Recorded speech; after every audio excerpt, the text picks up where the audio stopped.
à Famille 2.0. Vous savez, il y a eu Peter Stachny, il y a son fils Paul, il y a eu Gilles Villeneuve, son fils Jacques, il y a eu Pierre Harvey, son fils Alex Harvey aussi. Comment la passion pour un sport de haut niveau peut se transmettre au sein d'une famille?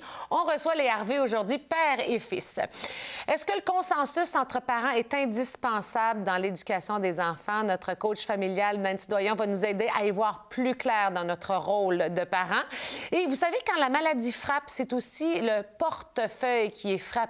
Il y a une mère de famille qui veut changer les choses depuis longtemps. Elle travaille très fort également pour aider les personnes malades à mieux traverser cette épreuve-là. On va recevoir Marie-Hélène Dubé aujourd'hui. Vous avez des questions, des commentaires concernant nos sujets aujourd'hui? Voici comment nous joindre.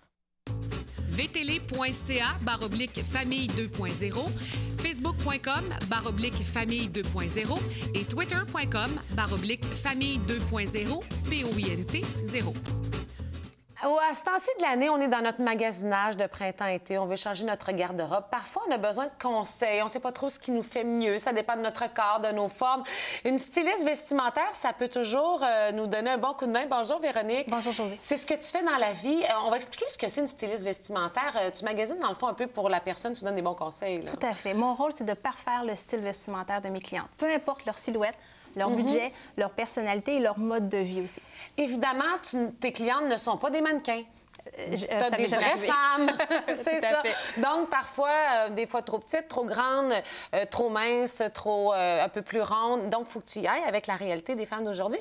Et aujourd'hui, on avait le goût de proposer aux femmes un peu plus rondes des conseils pour avantager leur silhouette. Tout à fait. Souvent, on parle de silhouette de type haut. Probablement qu'il y en a qui vont se reconnaître là-dedans. Donc, c'est de ça qu'on va parler aujourd'hui. Quels sont les autres types quand tu parles de lettres comme ça? Il y en a plusieurs. Il y en a 7 en tout. Donc, il y a la A, les hanches un peu plus fortes, les épaules plus étroites. Okay. À l'inverse, la V, épaules un peu plus larges et les hanches un peu plus étroites. Okay. Il y a la X, qui est presque la silhouette parfaite. Donc, les épaules et les hanches dans le même alignement et la taille marquée.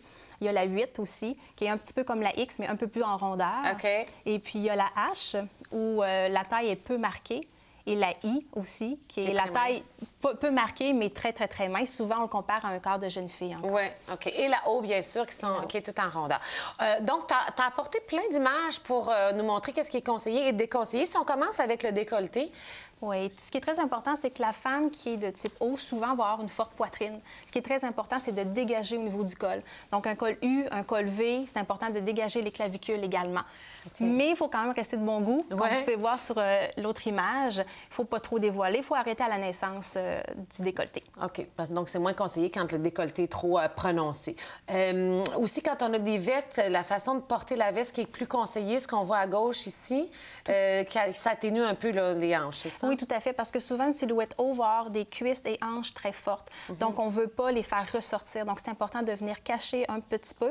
On laisse également le cardigan ouvert, idéalement, pour créer une ligne plutôt verticale qu'horizontale. Ah, OK. Et l'image de droite, en fait, vous le voyez, avec le boléro, on fait trop ressortir les hanches et même aussi le ventre aussi. Dans le choix des couleurs ou encore, parce qu'on voit du ligné, on voit parfois, bon, il y a des picots, il y a des fleurs. Quand on y va dans le monochrome, c'est mieux? C'est vraiment une très belle façon de s'habiller, puis pas juste pour les femmes qui sont silhouettes haut, parce que ça donne de la grandeur. Ça vient créer une ligne verticale, encore une fois. Donc, souvent, les femmes vont s'habiller tout en noir, mais avec l'été qui s'en vient, c'est possible d'aller dans les couleurs plus pâles aussi. Comme vous voyez sur l'image, d'aller un pantalon plutôt taupe et un haut dans les mêmes couleurs, mais un peu plus pâle.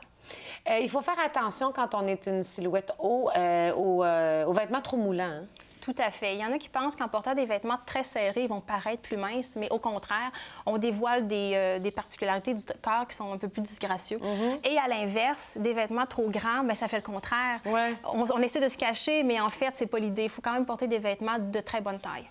Maintenant, si on veut attirer le regard aussi vers le haut, il faut rester un peu plus sombre, comme c'est présenté à gauche ici? Plus sombre au niveau des pantalons et des jupes. Okay. Et puis, on va mettre de l'accent davantage sur le haut du corps, parce que c'est la partie la plus forte est vraiment située au bas. Donc, on peut mettre des détails davantage en haut.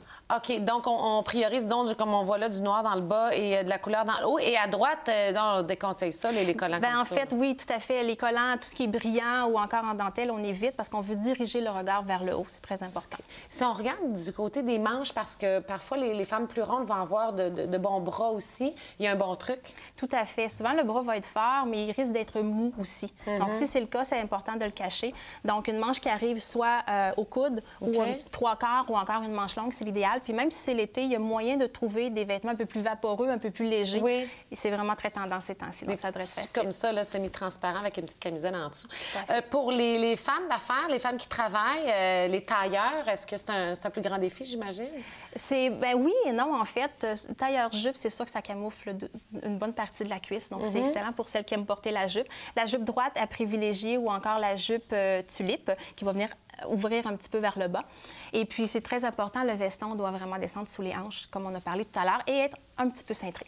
Pour ce qui est des pantalons aussi, parce que ça change premièrement la mode. Là. Parfois, c'est droit, ensuite, c'est très fuseau. Après ça, on a les pantalons larges. Qu'est-ce qu'on fait quand on est en rondeur? Bon, c'est sûr que ces temps-ci, la mode étant ce qu'elle est, on aime la suivre. Donc, c'est les pantalons très étroits.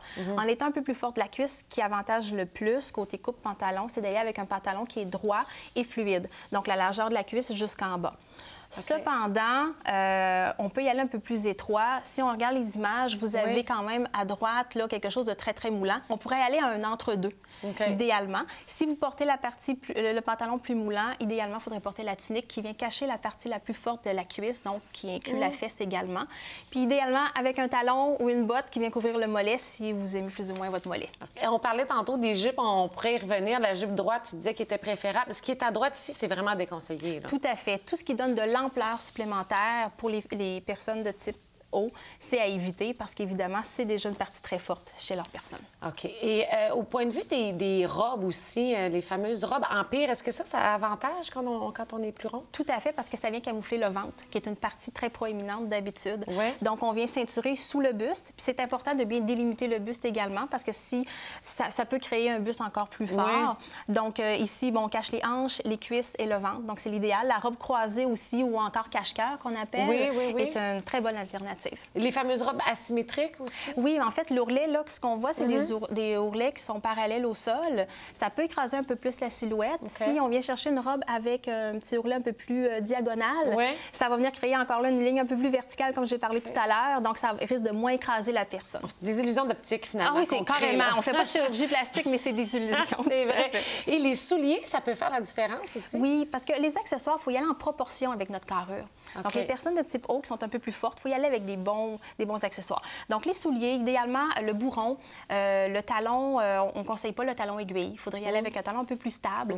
Quand on regarde l'image de droite, on voit que la jeune fille porte un talon très, très pointu, très délicat. Ça donne de l'ampleur, ça grossit un peu plus la partie forte de la jambe. Fait qu'il faut y aller en proportion. Même chose pour les bracelets. On va y aller avec des bracelets un peu plus larges, des colliers assez massifs également. On est capable d'en porter. Sac à main, même chose.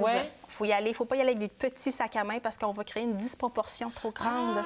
Donc, on y va en proportion. Ah, c'est bon à savoir. Et on va terminer avec une liste de photos de tenues à déconseiller. Celui-là, à cause que c'est trop brillant, c'est ça? Bien, en fait, il y a les volants qui donnent du volume supplémentaire. Bon, c'est sûr que là, il est attiré vers le haut, mais là, on en rajoute un peu trop. OK. Et les accessoires aussi au ventre, comme ça, comme une ceinture? Exactement. Donc, en plus, on vient créer une ligne horizontale. On ajoute du volume sur une partie déjà volumineuse. Donc, ça, c'est déconseillé, évidemment. Les imprimés à gros motifs, c'est trop gros. Il faudrait y aller dans le plus petit motif, j'imagine. Exactement, parce que là, notre œil est dirigé en un point. Je suis sûre que tout le monde regarde la même chose que moi oui, la grosse fleur. Exactement, à un endroit où on ne veut pas que les gens regardent nécessairement. Donc, on préfère y aller avec soit du uni ou encore, ça peut être des petits imprimés également répartis.